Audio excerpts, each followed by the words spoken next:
2026 বিশ্বকাপের ট্রফি কার হাতে উঠবে তা নিয়ে ভবিষ্যৎবাণী করেছে এমন এক শক্তি যা জানলে আপনিও অবাক হবেন।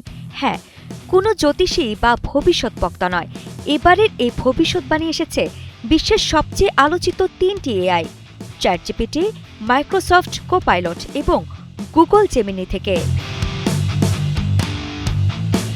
কৃত্রিম বুদ্ধিমত্তার কোটি কোটি ডেটা, পরিসংখ্যান আর সাম্প্রতিক পারফরম্যান্স বিশ্লেষণে তাদের রায়ে সবচেয়ে বেশি যে নামটি উঠে এসেছে সেটি হল ফ্রান্স।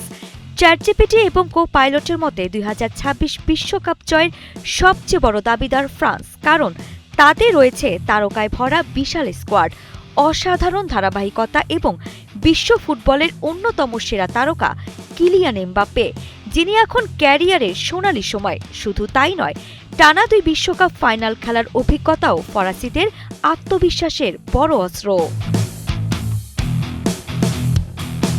কিন্তু গল্পটা এত সহজ নয়, কারণ এআইগুলো সতর্ক করেছে ফ্রান্সের সবচেয়ে বড় প্রতিদ্বন্দ্বী হতে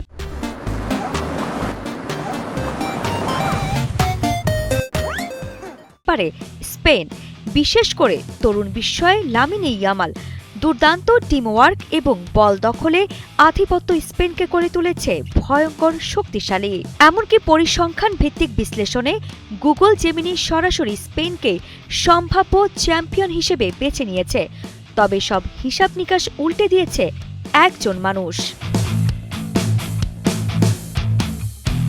জার্মান অর্থনীতিবিদ জোয়াকিম ক্লেমেন্ট, যিনি 2014, 2018 এবং 2022 বিশ্বকাপের চ্যাম্পিয়ন সঠিকভাবে অনুমান করেছিলেন। তার দাবি, এবার সবাইকে অবাক করে দিয়ে বিশ্বকাপ জিতবে নেদারল্যান্ডস আর ফাইনালে হারাবে পর্তুগালকে। তাহলে কার ভবিষ্যৎবাণী সত্যি হবে? ফ্রান্স, স্পেন নাকি নেদারল্যান্ডস? নাকি ফুটবল আবারও প্রমাণ করবে বিশ্বকাপের মঞ্চে কোনো ভবিষ্যৎবাণী শেষ কথা নয়? আর সেই উত্তর জানতে অপেক্ষা মাত্র কয়েকদিনের। দর্শক, 2026 বিশ্বকাপের ট্রফি শেষ পর্যন্ত কার হাতে উঠবে বলে আপনি মনে করেন?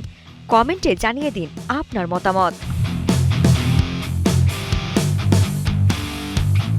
আরিফা জাহান পিনন, কালের কণ্ঠ স্পোর্টস।